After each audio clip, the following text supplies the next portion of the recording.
Hello everyone, it's Helen at Journaling Planet, and today I'm going to start in my 2024 glue book. I've never actually kept an official glue book per se before, so this is a sort of new project for me.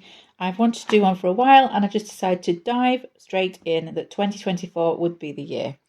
I've been inspired by this piece of text that I've cut out of a magazine, a Disney magazine that belonged to one of my nieces, and I've decided that I'm going to create a collage all around this idea of a fairy tale world. I've cut out some other words that I think are associated with this and some images from the Disney magazine that I think will go well with that. However, for a background, I'm using this piece of card that my neighbour bought me from a thrift store. If you talk to people enough about your craft habit, they will start looking for things for you and picking them up in the thrift store on your behalf. This was part of my Christmas present from my neighbour, and I was really excited about it because it's essentially reclaimed material. Even though, you know, it's lovely cardstock, it's nice reclaimed material, really. It was going to go in the recycling, someone donated it, and now I'm going to use it. So I'm going to start by putting down this background very quickly. A little tip if you're ever filming your own craft video, never ever say you're going to do something quickly, because it usually means you're going to make a mess of it and have to redo it. I didn't like the way that card was positioned and I had to reposition it, but it is in place now. So what I'm going to do next is place this piece of text, which was my inspiration, and this was just cut from a magazine. All these things are cut from magazines. As I said, the background is reclaimed material from a thrift store, and the images are also cut from magazines. So this is all going to be an eco-friendly reclaimed material collage. I'm upcycling things that would have gone into the recycling. I'm going to play around with the words now and see what comes out of it in terms of the order of the text and how I want it positioning on the page. I'm going to do this before I glue it down. So I'm going to speed this bit up. Let's get started.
I'm really actually surprised how well this has turned out, given that it's mostly random words that I've cut from magazines without actually knowing what I was going to do with them.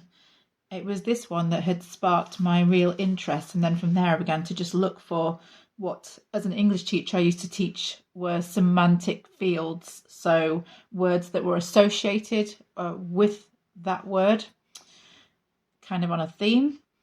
I did decide that I was going to put a tab on each page I did in my glue book in order to use up this bag of fabric scraps that I got from a thrift store. So I'm just going to have a quick route around in here and find something that I think fits the theme of the page, just to make sure that I'm using up as many reclaimed items as I can on the page. Okay, let me just have a look at a few contenders here, just audition them. I do really like the way that contrasts against the blue. That one looks good too. I'm not so sure about that one. I like it as a fabric, but I'm not sure it actually contrasts in the way I want it to. Huh, that's surprising. I thought that one of these two would be the final pick, but as it turns out, it's going to be one of these two. And I think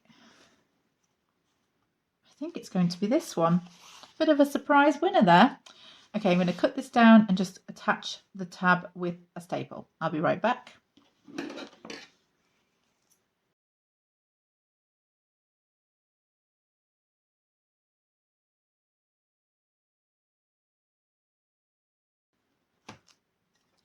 Okay, as a second tip, never ever say I'll be right back, because again, you will screw it up and you will take way longer than expected. Every other page tab that I've put in has gone swimmingly. For some reason, I could not get the right angle to staple that in. Anyway, we're here now, it's finished. I'm really happy with it. This is a nice quick tutorial, and you'll be a lot smoother about putting in tabs and gluing down backgrounds than I am, so it's really going to take you no time at all to create something like this. I hope you like what you see. Let me know in the comments what you think of it and any ideas it sparks for you for your glue book. I'd love to hear about them because I love fresh inspiration just as much as the next person. I'm just going to do a little close-up here before we finish.